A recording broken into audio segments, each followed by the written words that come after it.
Алған балым нағыз ұбт-да 134 балл. Нағыз ұбт-да 130 балл алдым.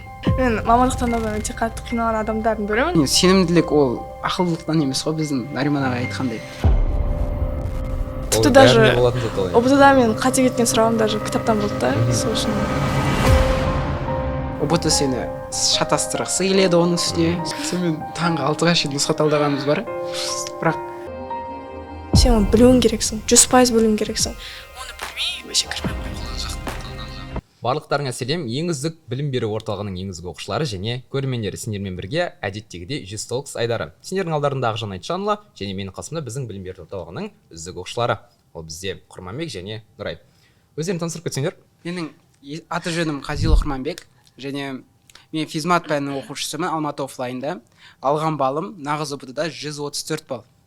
Мен есімім Құрман Нұрай, Алматы оффлайнда геомат 1 топшасында оқимын. Нағыз ұбт-да 130 балл алдым. Екеуінде де 130 балл. Сенде 134, сенде 130, екеуінде 130 плюс. Бақтанып қалатын болсам, менде 130 балл бар. Енді 2020 жылы түлекпін өзімде. Геомат, Нұрай бізде тоже геомат және бізде Құрманбек физмат комбинациясы бойынша. Екеуі бізде оффлайн оқушылары. Жалпы осы жерде қазір бізде подкастта не туралы әңгіме болады? Осы жердегі олардың дайындықтары туралы, сендерге қандай пайдасына келетін, сол туралы кішкене сөз қозғалсақ дейміз. Жалпы екеуінің дайындықтарында осындай бір нәтижеге жеткізетін қандай бір фишкалар болды былайша айтқанда? Сендер жалпы дайындықтарыңды қашан бастадыңдар? Қалай өтті? Дайындығымды мен Жосқарықпен бірге қыркүйекте бастадым. Ол бірден жүйелі дайындық болып кетті. Жосқарықтың системасымен, үй жұмысы, СТ деген сияқты нәрселермен. Ал жалпы өзім комбинацияны, геомат деген комбинацияны 10 сыныпта таңдап қойдым. Кейін түрлі пробнылар тапсырып жүрдім. Және Жосқарықтың ең бірінші пробныңда мен 72 алған болатын. Сол кезде мен уже көрдім да, қай жерден, қай пәндерден әлсіз екенімді. Содан кейін сол пәндерге көп фокус қойып бастадым. Яғни ең бірінші ол оқушы өзіне анализ жасап, өзінің әлсіз тұстарына дайындықты бастап кету керек. Жалпы сен өзіңді уақытылы бастадың деп ойлайсың, дедім? Иә, ровно бастадым. Қыркүйекте бастадың, тура мектеппен біргесің деші. Мен нақты Жосқарықпен бірге қараша айының соңына таман бастадым. Ең алғашқы тестімнен алған балым 92 болатын. Бірақ менің базам болатын. Бірақ бұрын соңды мен ешқандай ұбт-ға дайындықты бастамаған едім. Бірақ мектепте ғана. Бірақ менде деңгей өте жақсы болатын. Сосын базам болды, 92 балмен бірден Жосқарыққа кіріп кете алдым. Және ол кезде ол қиын болатын. Жақсы балға алды. Сонымен қиын тақырыптар. Сонымен ақыр соңы алды және осы результатым менің 134 балл болды. Ең басты секретім ол менің сабақты түсіне алуым. Физиканы көбісі ойлайды ғой, жай ғана есеп пән деп есеп ретінде көреді да. Бірақ шын мәнінде ол айналамыздағы әлем, ол қалай істегені. Және бағана Нұрайдың айтып отқандай, ол жүйелілік және сен қай тақырыптарды дұрыс түсінбейсің. Сонымен жұмыс жасау керек. Бізде есептерде ұбт-да әртүрлі сұрақтар бұрмаланып келуі мүмкін да. Сондықтан сен есепті түсінсең, шын мәнінде оның не болып жатқанын білетін болсаң, ол кез келген сұраққа сен жауап бере алатын боласың. Сонда сенде дайындықта именно физиканың қандай екенін түсіну арқылы болды? Иә. Сонда неге именно физмат?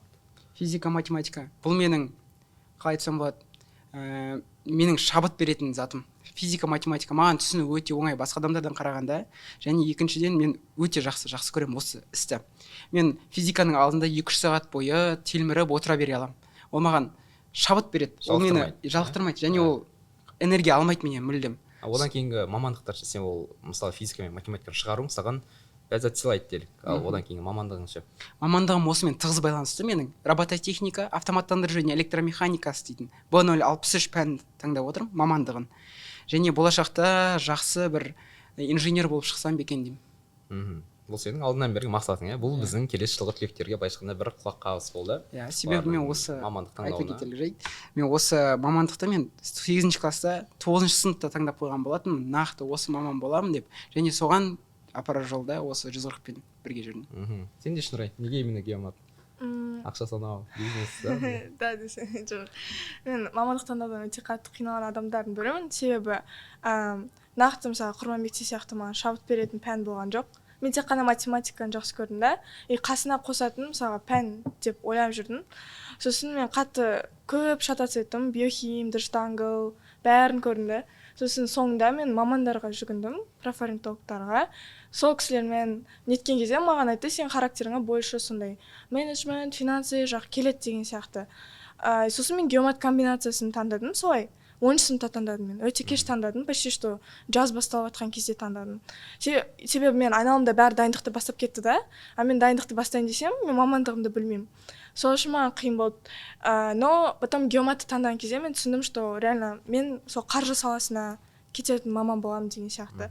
Қазір болашағымды көремін қаржы саласында. Сол үшін маған мамандығым ұнайды. Сен сонда негізгі пәніңді мамандыққа қарай таңдадың, иә? Иә, мамандыққа. Пәнге қарай мамандықты емес. Жоқ.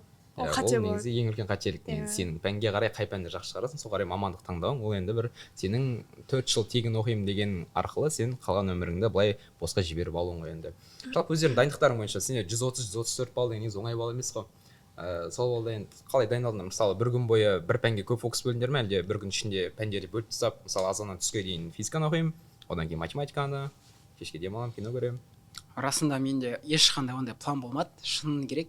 Менде жай ғана 140-тың берген тапсырмасы болатын, және сол тапсырмаларды жүйелі түрде, тұрақты түрде орындадым, және осы результатқа апара алды. Және оған қоса мен көретін материалдарым, ютубтан көретін шоуларымның көбісі физикамен немесе математикаға тығыз байланысты. Математиканың формулаларын дәлелдеу, сол маған өте қызық та, бағана айтып кеткен шабыт сыйлайды. Және сол арқылы менде бірін-бірі толықтырды да, менің хоббиім, менің айналысып отырған мақсатыммен бірге тұстасты да, соның арқасында мен қазір жақсы результат алдым деп ойлаймын. Сен неше? Мен бағана айтып кеткендей жаңағы пробадан кейін анализ жасадым ғой өзіме. Сол кезде менде ең слабый пән география болды да. Географияда мен 0 болдым. Сол үшін тоже құрман мектеп сияқты мен тек қана 140 материалдар болды менде. Себебі қосымша ештеңе жасай алмайсың да, сен дедлайнға енді үйреніп жатсың, СТ-ға енді үйреніп жатсың. Сол үшін қосымша ештеңе жасай алмайсың. Бірақ та тек қана мұғалімдердің айтқанын тыңдадым. Ол ең бірінші Бақтияр ағай географиядан. Сол кісінің нұсқа талдаулары, сол кісінің кітап оқы дегені, сол кісінің арасында ұрысып қойғандары бар. Сол кісінің арқасында география деңгейі өте қатты көтерілді, және сол мұғалімдердің арқасы өте қатты. Олар себебі оқушыларына енді жанашыр болады ғой, сол үшін бізге айтады не істеу керек, не қалай дұрыс істеу керек деген сияқты. Мен Қанын ағай мен Бақтияр ағайдың арқасында екі таңдау пәнінің деңгейін көтеріп алдым да. Сол мен айтамын, что мен қосымша ештеңе аса істемедім. Қосымша бірдеңелермен айналыстым, когда ұбт-ға жақын қалады. Мысалы, қаңтар ұбт-ға 1 ай қалды ма, мен там НТ қарап бастаймын. Наурыз ұбт-ға да солай. Ал былай кезде мен тек қана 140-тың тапсырмаларын істеп, сол дедлайнға үлгеріп, прилежный оқушы болып жүрдім. Ауызша сол география секілді пәндер қалай оқыдың? Кітап оқып па тек? Басында біз кітап оқи алмайтынбыз, себебі СТ-ға үлгермесін, тек база жаттайтынбыз, бірақ ол өте қатты үлкен қате болды. Сосын ағай бізге типа челлендж сияқты ұйымдастырып берді кітап оқуға мотивация ретінде. И соның арқасында біз кітап оқып шықтық. 7, 8, 9, 10, 11 бүкіл баспаларды оқып шықтым деп айта алмаймын, бірақ негізгі баспаларды оқып шықтым. Кітаптың маңызын соңына қарай түсіндің, иә? Тіпті даже ұбт-да мен қате кеткен сұрағым даже кітаптан болды да, сол үшін. Жалпы көбісі просто базаны қолданады. Менің өзім сондай болғанмын басында, негізі базадан үйреніп. Удобный база, потому что СТ-да сол заттан көбінесе келетін болғаннан кейін, андай информацияларды нақты болғаннан кейін, сен көбінесе базадан аласың, базамен дайындала саласың. Себебі сенің бар қорқынышың ұбт емес, бірінші СТ болады. Соның кесірінен сен бірінші СТ-дан қорыққаннан кейін базамен дайындаласың, сонымен қалып кетеді тақырыбың. Сол секілді заттар негізі кейін ұбт-та өте үлкен рөл ойнайды. Сен кітапты түсінбей, кітапты оқымай, базамен дайындалғанның өзі негізі бірталай рөл ойнайды. Жалпы физика бойынша кітап оқу бойынша не айтасың? Теория бойынша? Әрине, себебі қазіргі балалар кіріп жатыр ғой, солардың анализ жасап көресің, басқалардың қателіктерін қарап көресің, сұрайсың. Сондағы ең басты қателіктері бізде теория. Физикада теория әр кітапта әртүрлі, және әр авторда әртүрлі. Бір затты айтады, бір табиғаттың құбылысын түсіндіреді, бірақ сөздері әртүрлі болғаннан кейін ол балаға ұбт-да қандай болып келетінін білмейді ешкім. Сондықтан кітапты оқитын болсаң, және сол бағанағы айтып өткенімдей, сен оны нақты түсінетін болсаң, табиғатта не болып жатқанын, сен кез келген сұраққа қалай болсын келсе де, сен оған жауап бере алатын боласың. Сондықтан физикадан да кітап оқы емес, сен оның табиғатын түсінуге тырыс. Анимациялар көр, неше түрлі оны түсіндіре алатын. Тиктокта ағылшын каналдарында өте көп жақсы түсіндірмелер бар. Жалпы жаттау емес, түсіну керек, негізі. Түсіну керек. Иә, түсінген кезде ғана сәл андай сөз ауысып келсе де тауып алатын. Жалпы бұның қай күндері тапсырыңдар сендер? Мамырдың? Мамырдың 30-ы, таңғы 9-да тапсырдым. 30-ы, сен де 30-ы? Дәл сол. Таңғы 9-ы, екеуің бір күнде тапсырған. Мен өзім 29 күн тапсырғам. Екінші ұбт қашан? Екінші ұбт 26-шы, осы 6-шы айдың. 26-шы июнь маусым иә 23-і менікі. сен 23 маусым иә сонда арасында қанша уақыт сендерде бір айға жоқ. бір үш апта 4 апта бір айға үш жоқ апта. не үшін олай таңдадыңдар себебі мен өзіме сенімсіз болдым, шыны керек, өзіме сенімсіз болдым, жақсы алатыныма. Мен 134 бірден алып кетемін деп ойламадым.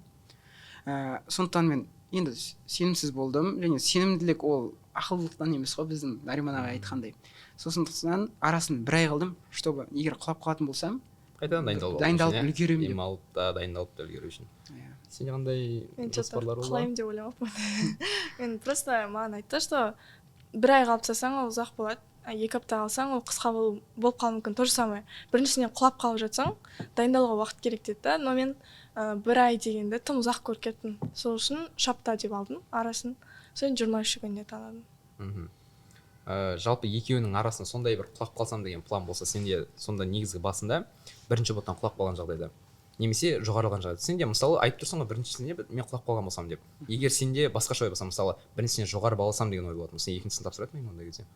Екіншісін Мысалы білесің бірінші ботта сен 130 асыратыныңды, екінші боттан тапсыратын ба? екінші ботында мен тапсыратын едім, иә, себебі сен біліп, былайша айтқанда бірінші көресің, екіншісінде сенде жақсырақ результат шығуы мүмкін, әбден мүмкін. Себебі сен 130-ға бірінші ұбт-ға сенімді болсаң, демек екіншісіне одан да асыруға қабілетің жетеді. Сондықтан сен толық потенциалыңды ашу үшін екінші ұбт-ға кіру керек. Бірақ одан аспай қалсаң, ешқандай зиян жоқ. Зиян жоқ сенде. Ассаң өзіңе жақсы, аспасаң бәрібір бірінші ұбтымен тапсырасың. Сенде ондай қорқыныш болмады ма? Жоқ. Сен сенімді болған сияқтысың кірген кезде, мен қазір точно 130 алсам деп ондай. Басында сенімді болдым, сосын жақындаған сайын уже сенімділік жоғалып бастады, что мен реально ойладым, мен екіншісіне жақсырақ дайындалып, екіншісінен жақсырақ алатын шығармын деп. Бірақ қазір менде андай сезім, что біріншісінен маған грантқа жетерлік балл алдым ба, значит, уже қатты оқудың қажеті жоқ сияқты, кішкене демалып, өзіңе бостандық беріп, себебі сен и так та 9 ай стресста болдың да, и сен тағы да, білмеймін, тағы да бір ай мен шыдай алмайтын сияқты болып көрінемін өзіме. Бірақ екінші ұбт-ны тапсырамын, себебі кім біледі, енді екіншісі де мүмкін. Сырғалып кетсең, артына санатада отырып, адам танымай. Лучше тапсыра салған дұрыс сияқты. Жалпы сол екіншісіне дайындалып, тапсырдыңдар, 100-ға алдыңдар, санат отырдыңдар, не істейсіңдер? Сат жересің. Армандап кетті қояды. Сат жеріп бизнес қосамыз. Нұрайдың жоспары уже дайын. Геомат санат алады, 15 миллионға сат жереді. Просто Трейдинг. күшті инвестициямен айналдыра болады да. Геомат деген көрініп тұр енді. Сен андай. Сен алып одан Физиктің бетер моторын шашамын ба не істеймін? Сен айдап жүре берсің. ремонт жасап сен оны білмеймін. Жаңа санатты айдап жүрген жеткілікті деп ойлаймын маған. Андай қатты бизнес план, тем более 18 жаста бірден 15 миллионға бизнес ашу дейтін өте рисковый сияқты. Если 130 ұзақ болсын. Құласақ па? Құласақ емес, құлау емес па? Құлау емес қой. Иә. Не істейсің енді, алла тағаланың бұйырғаны ғой. Барлығын белгейсің, басасың, завершить басасың, сен алдың 130 болшады. Реакция қандай болды ол жерде? Дәл осындай болатын сияқты ғой. Не күлерің, не жыларың да ма? Иә. Грустно болушы еді. Себебі сен андай болады ғой, жеңіске бір-ақ қадам қалады да, бір-ақ балл. И вообще жаман больно болушы еді, чем 130. Еще оқыс отырсаң кетіп қалса ол. Иә. Қатты ауыр болушы еді 139 алып қалу. Лучше 135, 136 сондай алып риза болып жүрген жақсы сияқты. Сонда ондай максималды балл ала алмау ненің себебіне білесің? Мысалы, ол бір қателіктер болса, жалпы осы 130-дан асыратын адамдардың кейбір қателіктері, топ үш қателігін айтып кетсек. Так, бірінші зат өзімнің жіберген қателігім. Менде 6 қате кетті ғой. 6 қатенің бәрі зейіннің жоқтығынан. Мен математикада бірінші сұрақтан, бірінші есептен қате кетіп қалғам. Себебі мен ол есептің қиын емес екенін көрдім да. Бүйтіп, деп қуанып кеттім. Тез алдым да, ойша есептеп салсам, белгілеп кете салдым. Сөйтсем ол бір таңбадан бір қате кетіп қалыпты. Тексермегенсің ғой? Тексермегенмін. Сонымен сосын бір балл жоқ сонымен. Сондағы ең бастысы зейін қою. 130-ға егер сен білем десең, мысалы бізде ОТО-да ол сенің білгенің жеткіліксіз, сенің дұрыс белгілеуің керек және шатаспауың керек та. Ол шатастыруға жұмыс істейді көбінесе, көп жауаптылықтар, мысалы физика, математика, матсауаттылықтарды да солай шатастыруға жұмыс істейді да. Сондықтан сен шатаспай, бәрін нақты асықпай отырып орындау керек, бастысы сол. Себебі мен 1 сағат ерте шығып алдым да. Одан кейін егер мен оларды қайта қарастырсам, мен одан қатені табатын едім егер. Егер 4 сағат отыру сендерге жалпы оңай ма? 4 сағат отырар қалай қарайсыңдар оған? біреулер болады ғой бәрін бітіріп тастайды да қайтадан шығарып шығатын барлығын. Мен Мен мысалы өзім сондай болғанмын. Иә. Алғам, мен математиканы 3 рет шығарып шыққанмын. Біреуін сенімді болған біреу қате кетіп қалған менің оның өзінде. Ал қалғандарын мен оқу сауаттылығына 1,5 сағат құртқанмын оның өзінде. Сондай сағат құртып, мен 3 сағат 40 минутта оқыттым сол кезде. Соның 20 минутына пойдем, мен нервім шығарған жоқ ол затта енді. Сен қанша уақыт оқыдың сен? Мен 4 сағат отырдым. 4 сағат соңына дейін ба? Иә. Негізі тым ұзақ отырып қойдым, себебі бүкіл ұбт-ны бітіріп қоюға менде негізі 2 сағат кетті. Сосын мен отырдым да, жаңағы сіз айтқандай математиканың басынан шығардым, еще ең тупойский есептердің бәрін шығардым. Сосын отырып оған тағы 1 сағат, сосын ойладым. Мен почему-то негізі олай істеуге болмайды. Уақытқа не қойып кеттім, фокус қойып кеттім. Мен 4 сағат отыруым керек деген миымда тұрды да менің. И мен анан қайта қазбай бердім. Из-за этого мен 5 сұрағымды өзгертем. 5 сұрағымда қате болады ғой. Сол үшін 130 сағат. Негізі мен әлі білем, қай сұрақтардан кеткенімді еще өзім айтып тұрмын да. 10 сұрағымды өзім біліп тұрмын. Сонда ол уақытқа фокус қоймау керек та. Сен просто жасап болдың ба, өзіңе сенімдісің ба, кнопканы баса бер. 2 сағат өтті ма, 3 сағат өтті ма, бәрібір. Мен наоборот күтіп қалдым. Сосын жарты сағат телевизорға қарап отырдым, былай отырдым. Сосын дұрыс жауаптарын өзгертіп тастадым. Иә, дұрыс жауаптарды өзгертіп тастадым. Сен қайда отырасың, андай адам өзіне накручивать ете береді да. Жаман ойлар кетеді, мынау что-то дұрыс емес сияқты деген сияқты. Сен өзгерте бересің. Мен матты тоже бір 2-3 рет шығардым, точно. Потом мат төмен емес, енді 48 болып қалды соның кесірінен. 48 болып қалды. Иә, 48 болып қалды. 48 емес па? 48 болып қалды. Сол үшін сұрақтарды өзгертпеу керек. Сен бұны біліп тұрсың ба, білмей тұрсың ба, өзің сенді бірінші белгілеген жауабын ол всегда дұрыс болады. И уақытқа фокус қоймау керек. Просто сен өзің қай уақытта сенімдісің, сол кезде баса бер. Сен оны белгілейсің, сосын аяқтайсың, қателетсе басың, ана сұрақ шығады. Блин, ана сен қате белгілеген негізі. Екінші ұбт-да 2 сағат отырып шығамын. Тез шыққым келді. Нұрайдың айтып отқан ауызша пәндерге ғой, маған есеп қой менікі. Сондықтан мен қайталап шығара берсем болады маған. Қайталап келе берген. Тарихқа мүлдем келмеймін. Айтамын. Тарих мен сұрақты дыхание просто бір белгілеп шығасың. Бір белгілеп шығасың. Себебі сен жүрегің біліп тұрады да. Ол сұрақты сен бұрында оқығансың кітаптан бір жерден және ол есіңе шыққан. Бірақ түп санаң сен біліп тұрады да, ол дұрыс жауабын ше. Сондықтан сен бірінші қай ой келеді, соны белгілей кет, содан кейін қайтып келмеу керек. Әйтпесе рационально ойлаймын дейсің да, одан кейін жаманырақ қылып аласың. Ауызша пәнде сол жаман. Вот. Сол. Жалпы тарихтан сонда сен қайталап бармағаннан кейін сен қанша алдың негізі тарихтан? Тарихтан 19 алдым. 19 алдың. Иә. Мүмкін қайта барғанда 15 оқып қалармын ертең. Иә, мүмкін. Мен өзім де сондай болдым. Нормально белек қояттым, қайтадан келдім 16 оқып қойдым мен. Иә. Мен де тура болған. Өзгертіп тастадым, мен 17 оқып қалдым. Жалпы ондай енді өздерінің пәндері бойынша нақты қандай тақырыптарды оқу керек? Нақты бір 3 кеңес болады ғой бір. Бүйту керек, сөйту керек деген секілді. Не айтасыңдар ол туралы? Пәнге де байланысты ма? Или кеттік физмат туралы, өзің дайындығың туралы. Физмат па? Өзіңнің 134 балл алған оқушы ретінде қалған оқушыларға не үлгі ретінде айтар едің? Ең бастысы сол істеп жатқан істерді ұнату керек. Иә, сол бағанағы через не хочу істейтін болсаң, сен оның результат алмайсың. Сол себепті де мен көп заттан отказ берген болатынмын. Көп есептерден есеп шығаруға мүмкіндігім жететін еді көбірек уақыт. Бірақ ол менің өз-өзімді былайша айтқанда заставлять етуім керек болатын да.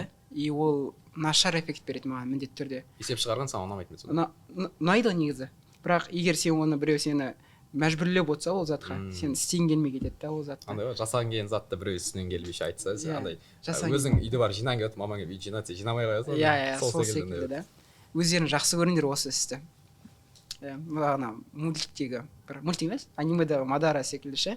Нет пути ниндзя дейді ғой. Нет цели ниндзя, есть путь ниндзя дейді да.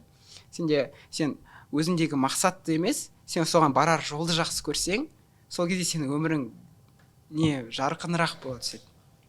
Сен не үшін қандай кеңестер айтар едің? Мысалы осы біздің қарап отырған енді бірінші ұбт тапсыратын, екінші ұбт тапсыратын, немесе келесі жылға түлектерге. Ол жалпы менде бір пән гибрид дейді ғой, геомат бір пән есеп, бір пән ауызша. Вот сол ерекше болды да. Екеуіне де бірдей көңіл бөлу керек. Себебі білем, көп геоматтардың қателігі ол либо географияға көп көңіл бөліп қояды, либо математикаға көп көңіл бөліп қояды и сонда екінші пән қалып қалады да. Бізде всегда сол проблема бар. Сол үшін если там гибрид пән оқушысы болатын болса, екі таңдау пәнді қатар алып жүру керек. Ауызшаны да есепті де тастамай. Есептен мен айтар едім, есептен қиналатын адамдар болса, сол қиналатын темаларға есеп шығара беру керек. Ол практика жүзінде сен уже жаттап қаласың. Даже сен уже формула жаттау керек емес болады саған. Сен шығарып жатқан кезде формуланы өзің қорытып аласың да. Поэтому если сондай слабый жақтарға көп фокус қою керек та. География енді, конечно, кітап оқу керек. И нұсқа талдау. Өзіме соңғы айларда тек қана нұсқа талдаулар көмектесті деп айта аламын. Уже андай кітап оқығың келмейді, кітаптың бетін ашқың келмейді. Сондай кезде өзің біліміңді тексергің келсе, ұбт-ға там бір ай қалған кезде нұсқа талдап бастау керек. Именно андай нұсқалар болады, шығарылған. Соны өзің белгілейсің, потом қатемен жұмыс жасайсың. Сол күшті. You got me falling down and down. You got me spinning round and round. Loving good and loving true. Сол жаңа сендер айтқандай келіп жатқан тақырыптар, мысалы сен бағана кітап оқы деген секілді кеңестер айттың ғой. Осы қайсы тақырыптар көбірек келеді? Мысалы сендер 50 балл болады математикадан. Сен бір тақырыпты жақсылап оқып алдың, соның арқасында сен бір 15-10 балл жинап алдың. Бір тақырыптың арқасында. Сол секілді бір қандай тақырыптар жазасың? Мысалы география, математика бойынша. Географиядан ол көбінесе 9-шы сыныптың материалдары. 9-шы сынып именно өнеркәсіпке байланысты заттар өте көп. Себебі мен білемін, что сәйкестендіруде де, былай да өнеркәсіпке байланысты тақырыптар өте көп келеді. Именно экономикалық география. Именно 9-шы сыныпта Қазақстан көбінесе. Иә, Қазақстан туралы кішкентай жерін сұрайды. Қатты оқу керек. И сфералар, атмосфера, биосфера, гидросфера, база ғой ол. Сен оны білуің керексің, 100% білуің керексің. Оны білмей вообще кірмей ақ қой. Қалған жағын енді қатырамайсың оны. Иә. Сол үшін сол сфералар және 9-шы сынып тақырыптары. 10 мен 11 былай араласып келеді да. Енді прям база сол болады. 10 мен 11 жалпы былай шыққанда осы заманауи география ғой негізі. Иә. Ал математика бойынша не айтасыңдар? Математикадан ең бастысы дәрежелермен жұмыс. Ол дейтін сенде физика таңдайтын болсаң, физикаға да керек болатын болады, дәрежемен жұмыс. Және үшбұрыш дейтін бүкіл геометрияның негізі. Тригонометрия және үшбұрыштың ауданын, былайша айтқанда периметрін білу. Ол база, себебі сол база арқылы сенде төртбұрышта, дөңгелекте кез келген есеп шыға бастайды. Ал үшіншісі ол вектор. Вектор арқылы сен осы табиғаттағы құбылыстарды көбірек түсіне бастайсың. Бізде физикамен тоже, егер физика мен математика комбинацияны таңдайтын болсаң, сенде вектормен есеп көп болатын болды. Кернеулік, не кез келген күштер, жылдамдық, бәрі вектормен шығатын есептер шын мәнінде. Бірақ көп балалар осының табиғатын басына түсінбейді да, бір вектор дейді, ол дейтін бағытталған кезінде болды деп қоя салады да. На самом деле ол не ол деген. Бөлек әлем ол негізі. Бөлек әлем ол. Оның ішіне кіріп түсіну керек ол сен. Түсінсең, ол сенде кейін шығаратын кез келген есебің оңай шығып кететін болады да, және сен оны түсіну оңайырақ болады. Осы математикадағы негізгі заттар қайталап өтетін дәрежемен жұмыс, вектор, тригонометрия және үшбұрышты зерттеу болды. Бірақ негізі тригонометрия деген жалпы өзі сол үшбұрыштан құралған, яғни үшбұрышты зерттейтін ғылым ғой негізі тригонометрияның. Осы тұста сен бағана синус, косинус, тангенс деген ең ұзын заттар, барлығы бір кішкентай үшбұрышқа тіреліп қалған заттар. Физика бойынша тағы не бар? Физикадан үдеу дегенде кинематика, статика, ол база, ол 9-шы сыныптың базасы, және проекциялау ол дейтін есептерді шығаруда көмектеседі. Себебі физикада бізде жай ғана қосу азайту емес, бізде ол арасында синус кетеді, косинус, бағана тригонометрия осы кезде көмектеседі. Сол секілді бағана МКТ-ны дұрыстап алу керек, себебі өте жиі келетін, және кинематика. Осы ең базовый не. Бірақ айтады, кинематика былай шыққанда ең қиын тақырыптардың бірі дейді. Ол еще ең басында болады, соның үстіне қоса ең күрделі тақырыптардың бірі дейді. Негізі шын өмірде олай емес та. Просто біздің мектепте 9-шы сыныптан бастап үйреткеннен олар көбірек требовать ете алады да. Себебі саған көбірек айтты, көбірек требовать ете алады. А бірақ на самом деле МКТ немесе молекулалық кинетикалық теория, бағанағыда тоқ күші, ом заңдары да олар кем түспейді шын мәнінде. Бірақ мектеп программасында бізде кинематика басынан өтеді, және 11 жылға жалғасады, 5 жыл бойы. Сол затты көп айтады, значит көп сұрайды, көп сенен осы затты. Сондықтан күрделілеу болады. На самом деле ол мектептің деңгейіне ол бәрі бірдей. Негізі барлығы бірдей ретте құрастырылған, иә? Бірақ сол кинематика көбірек келеді. Тарих бойынша не айтасыңдар? Тарихтан прям қатты көп келетін тақырып жоқ шығар. Тарихтан бәрінен бірдей келе ме? Иә. Бәрінен оқу керек қой тарих. Ерте ғасыр ерте орта ғасырлар сорт жақсы білу керек. Жалпы тарихтан андай болу керек қой, барлығын прям точно білмесең де жалпы білімің болуың керек. Себебі тарихтан көбінесе қазір андай сұрақтар келеді, логичный сұрақтар. Мысалы шайқастың жылын емес, шайқастың себебін, сондайларды сұрайды да. Сол үшін тарихтан жалпы білім болу керек та. Сол үшін мен айта алмаймын, что прям бір тақырыпты қатты оқу керек, просто тарихты оқу керек. Осы тұста менің ойымша тарихтан кино көргенде пайдалы сияқты. Көптеген андай алмас қылыш деген секілді там сол кездегі ежелгі ғасырлар туралы кинолар болады. Соны негізі жақсылап көрген адам тарихтың сұрағын былай логикалық түрде шеше алатын сияқты бағанағы. Себебі деген затты көріп отырады да кино есіне түседі. Мынаны бүйтіп айтып еді ғой, мүмкін оның мына ойында. Все, барлық адам айны логикалық түрде бір-бірінің ойын түсінгеннен кейін сондай заттан себебін бірден біліп алатын шығар. Матсауаттық туралы не айтасыздар? Матсауаттылық, менде бір балым сол матсауаттылықтан кетіп қалды. Негізі білмеймін емес, ол себептерін бәрін білемін ше, бірақ іздейін қоймадық сол. Дұрыс байқау керек та. Ол боялған бөлік дейді, боялмаған бөлік дейді, екеуі бірдей ақ сияқты. Бірақ есебің дұрыс шықпай қалады. Сонымен солай, бірақ факториалдарды дұрыстап білсең, бағанағы мүмкін қалай түсіндіреді? Мүмкін мәндер жоқ, ол комбинаторикалар ма? Комбинаторика. Ықтималдық пен комбинаторика осы негізгі ең қиын тақырыптар осы болып саналады. Ықтималдық негізі математикада бар еді ғой, бірақ осы жылы оны математикаға қосады. Менің жалғыз математиканы балымнан кеткен тақырыпта сол негізі комбинаторика. Адам бірталай шатастырады негізі. Сол үшін ол заттарға менің ойымша көбірек зейін қою керек. Зейін қою керек, себебі МС-да ең көп балл алатын да осы комбинаторика және ықтималдық. Оларды осыны жақсылап түсіне алсаң, қалғандары қатты қиын есептерде емес. Онда сендердің қателескен сұрақтарың бойынша ол қандай тақырыптар болды? Осы көп келетін тақырыптар ма, әлде сендер дайындалмай қалдыңдар ма ол туралы? Көп келетін тақырыптар. Математикадан даже оны айтуға ұятшы, логарифмнан қате жүрген соң. Логарифм және вектор. Вектордан дұрыс шығара алмадым. Еще шарты дұрыс емес болды негізі. Бірақ типа бірлік куб деген сияқты бірдеңе темалар болды. Сосын тарихта мен білмеген сұрақтар келді. Мысалға Катувань дей ма, сондай шайқас, оны мен білген жоқпын. Катувань шайқасы? Жоқ, басқа типа қиыр шығыста болған бірдеңе шайқас. Катувань ба, сондай еді. Мен білемін, маған келген. Катувань ба, сондай. Географиядан мен білемін қателерімді. Ол сәйкестендіруден кеттім қате. Қандай тақырыптар болды? Айтсам өте ұят сұрақтар шығар. Андай ғой, типа мамандану, тоже 9-шы сынып мамандану бойынша. Одан кейін 11-ші сыныптың геоинформатикасы аркис келді маған, мен оны білген жоқпын. Себебі 10 мен 11-ді біз әлі қайталауда жеткен жоқпыз да. Мен оған сен ұмытып қалғансың. Сәл ұмытып қалдым 11-ші сыныпта. Сосын қайталамай кіргенім қате болды. Географиядан тағы бір қате жібердім ғой деймін. Так қалғандары менде нормально болды. Физикада қалай болды? Физикада менде қате жіберген 3 сұрағым болды, бірақ үшеуде ең өзім айта аламын, ең редкий ғой, ең ешқашан кездеспеген формулаларда сұрақ келді. Бағанағы индуктивтіліктің мю нулевой L бөлінген 2S дейтін формуласы болатын. Сол формула өте сирек. Бұған есеп түсініп атқан сияқты мю нулевой деген сондай бар. Мю нулевой. Осы формула, бірақ кітапта бұған есеп жоқ. Жай ғана формуласы ғана тұрады да. И бұл өте сирек келетін. Маған апайымды, мұғалімім де сөйтіп айтқан еді. Мынау келмейді негізі. Айналмай ақ қойды. Бірақ 50-ден 50 алатын болсаң, осыны жаттап ал дейтін.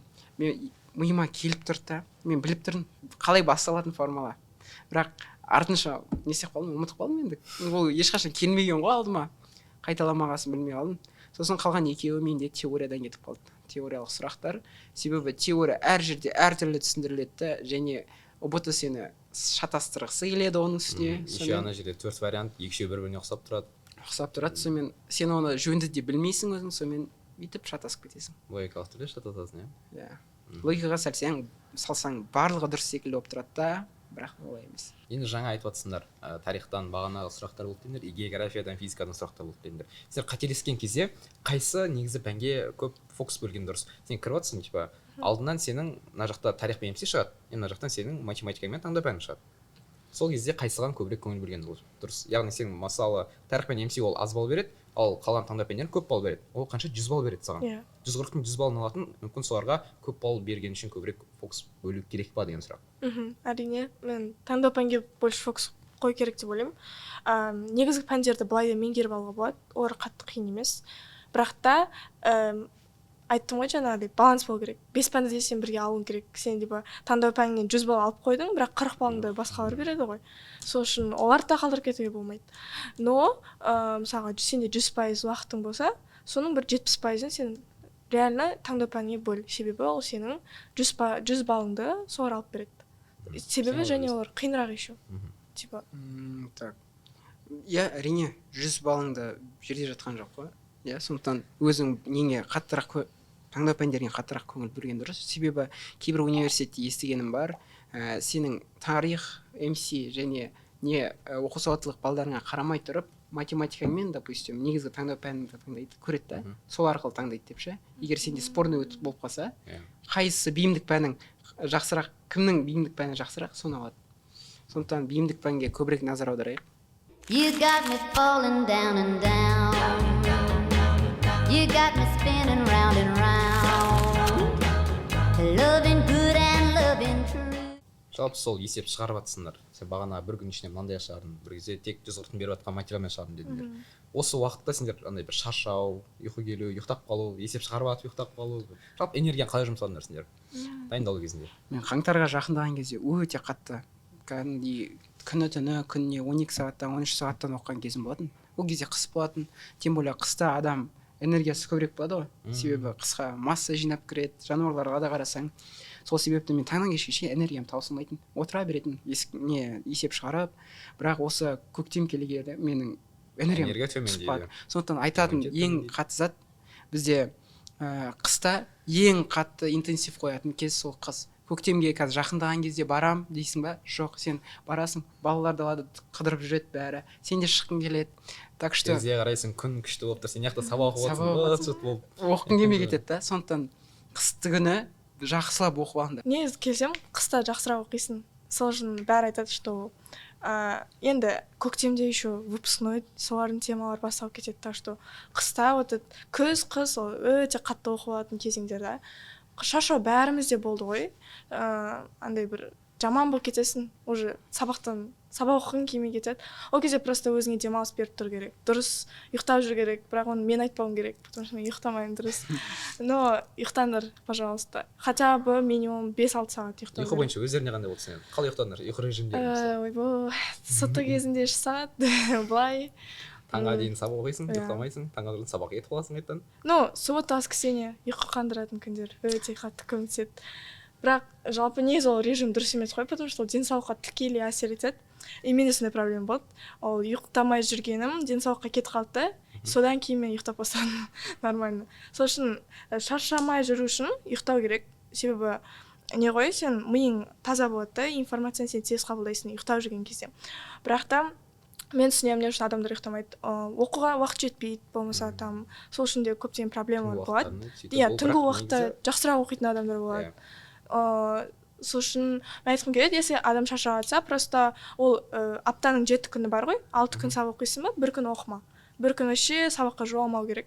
Сонда сенде андай болады, баланс болады да. Сол үшін сол балансты жоғалта алмау керек. Сен қалай ұйықтадың?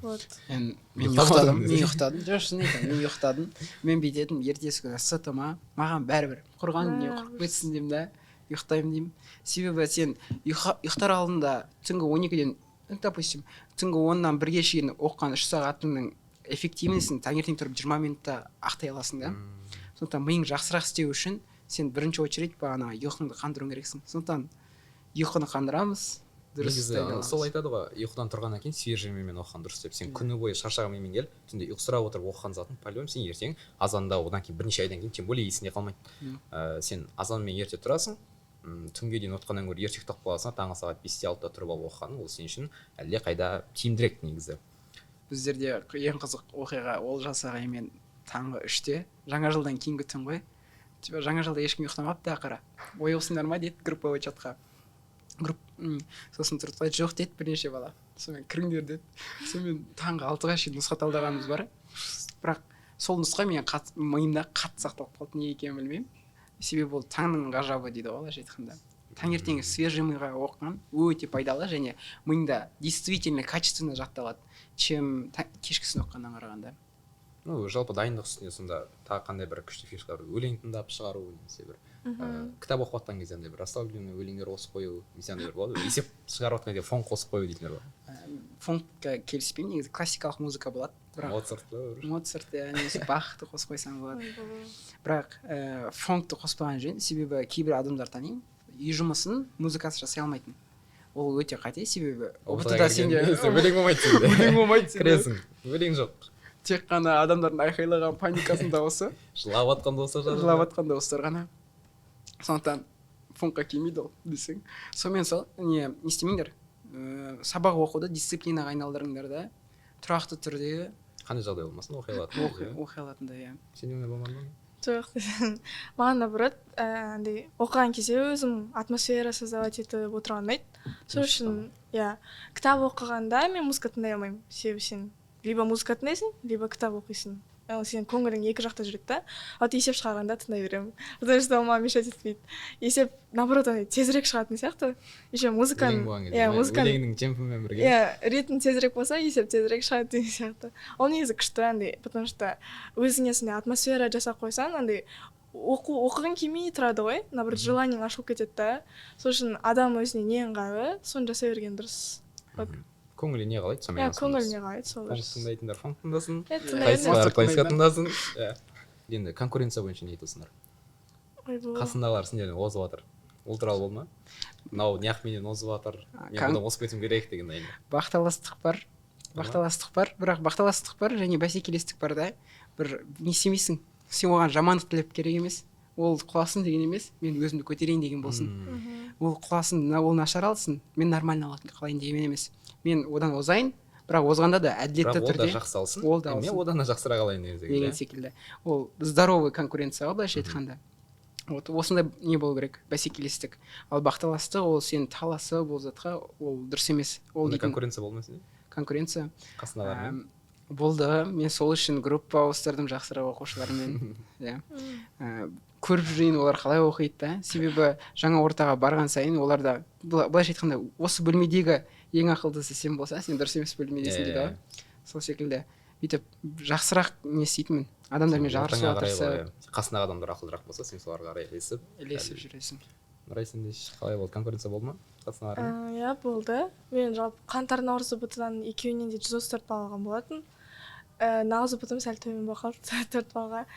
Негізі қаңтарда ең андай болды да, білмейсің, сен өз деңгейіңді білмейсің. Просто кіресің и 134.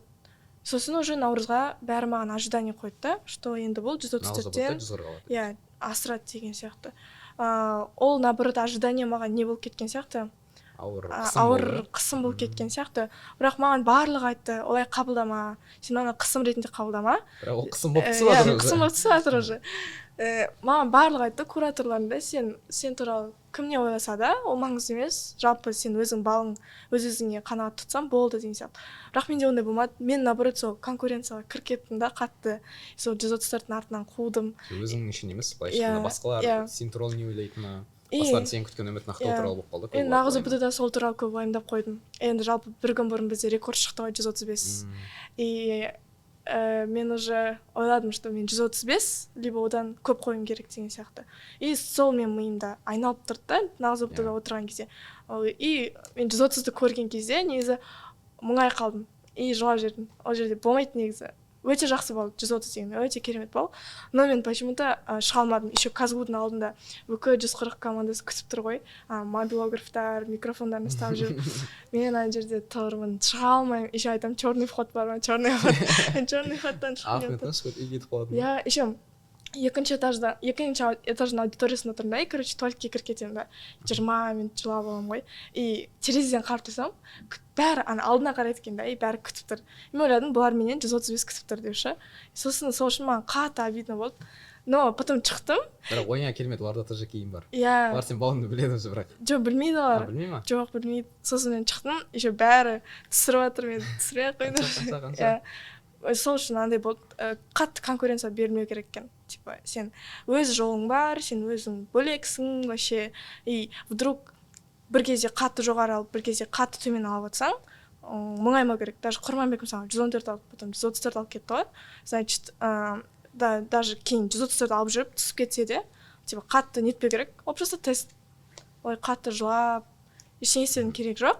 Просто өзіңді бөлек санау керек, ешкіммен салыстырмау керек.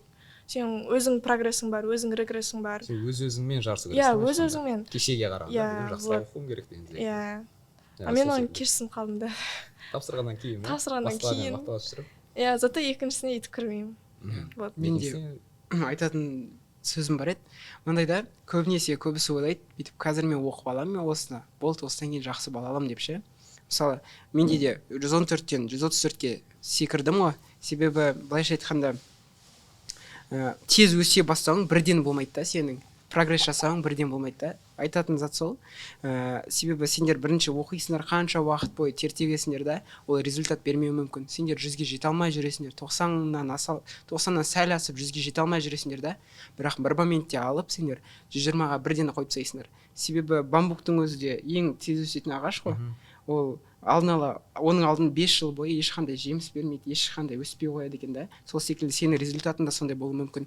Мойыма тек қана keep moving дейді ғой, тек қана жолды жүрудің тоқтатпа, доғарма. Сол арқылы бүйтіп результат қазір камераға деп. Иә, жоқ, доғарма. Жүре бер. Қазір результаттар нашар болғанмен, ол болашақта ол сенің фундаментің болып тұратын болады. Сондықтан қазір ойбай нашар балалап жатыр екенмін деп қол үзіп қажеті жоқ. Жалпы осы тұста енді келесі ұбт тапсыратындарға бір кеңестерін айтырсыңдар. Келесі жылы түлектер, немесе екінші немесе бірінші ұбтларын тапсыратын. Дайындықты ертерек бастаңдар және өзіңнің қазірден бастап не қалайтыныңды болашаққа жоспар қой. Себебі сен не істейін келеді және өміріңнің осы шешуші сәт дәл осы болғандықтан сен дәл қазір не шешесің, ол сенің болашағыңдағы 10 жылыңды осы сәтке байланып тұр. Сенің алдағы 4 жылың, одан кейінгі өмірің осы бір кішкене бір бастауға байланысты не қарап тұр да.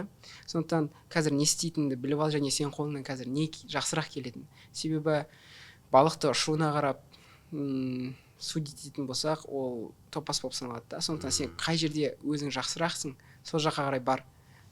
Және сол кәсіпті ал болашақта. Себебі сенен жақсырақ маман шығады сол сферада. Сол секілді, мен секілді болсаңдар.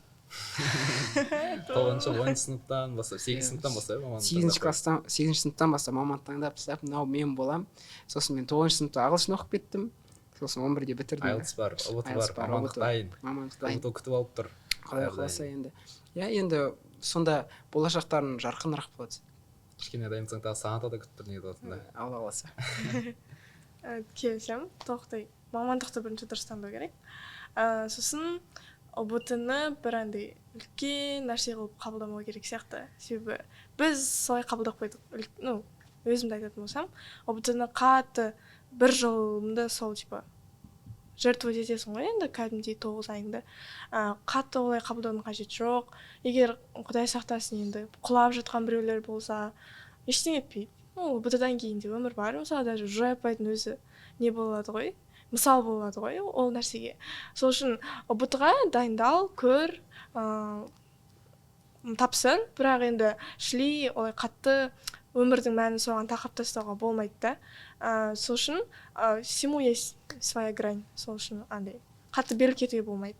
Мамандықты дұрыс таңдау керек, сосын қатты уайымдамау керек, стрессқа көп түспеу керек. И жай андай ұбт кезінде қыдыруды, енді қоя тұру керек, бірақ ұмытпау керек та тоже. Демалып білу керек деген сияқты. Базовый нәрселер. Жеткілікті түрде демалу керек. Иә, базовый нәрселер, сол адамды бақытты қылады ғой. Вот, сол. Қытай философиясында да айтады ғой, жақын жердегі затқа алыстан қара дейді да, алыстағыға жақыннан қара дейді да. Себебі, мысалы бізде жақын тұрған ұбт-ға біз өмірдің масштабына қарайықшы. Ол түкте емес, жай ғана нүкте. Сенің ар жағындағы үлкен белестердің бір кішкентай шыңы ғой. Сондықтан қазір ұбт, қазір ойбай, мен қазір істемесем мынандай болады деп түңіліп кетуге болмайды. Бағана басында айтқандағыдай эмоцияға жол жоқ мүлдем. Ал солай. Мен айтылсам. Жалпы енді ұбт тапсырарда ол енді бір уайымдайтын зат емес қой негізі. Бірақ та тақалған кезде енді менің алдағы 4 жыл өмірім шешеді, ал 4 жыл өмір сүргенім менің ары қарай өмірімнің толық өмірім соңына дейін шешеді деген бір паразит ойлар келеді негізі. Бірақ оның барлығы негізі ойламауға болатын зат, себебі сенің өміріңнің қалай жалғасатыны сенің ұбт-дағы 3 саныңа немесе 2 саныңа ғана байланып қалған жоқ. Ол сенің қолыңда умениелерің, сенің қолыңда скиллдарыңа байланысты. сен ұбт-ны қалай тапсырғанын емес, өмірді әрмен қарай қалай өмір сүргенде, мысалы ұбт-тан қадалғаннан кейін де өзіңді қалай көтере аласың, сол секілді заттарға сендер көбірек фокус қою керексіңдер. Яғни тек қана ұбт-мен шектеліп қалу емес, ұбт ол себебі ол өмірдің соңы емес, себебі ол енді сендердің ересек өмірлердің былайша айтқанда ең жай ғана бастамасы. Осымен біздің талқылауымыз аяқталды деген ойдамын. Сендермен бірге болған Қазилы Құрманбек, Құрман Нұрай және Ақжан Айтжанұлы. Сендерге тек қана сәттілік тілейміз. Алдағы ұбт-ларыңыз жоғары балл алыңдар және кез келген өздерінің қалаған универлеріне түсіп, өздерінің қалаған мамандықтарында жақсы аяқтап, жақсы өмір сүріңдер. Барлықтарыңа қош сау болыңдар.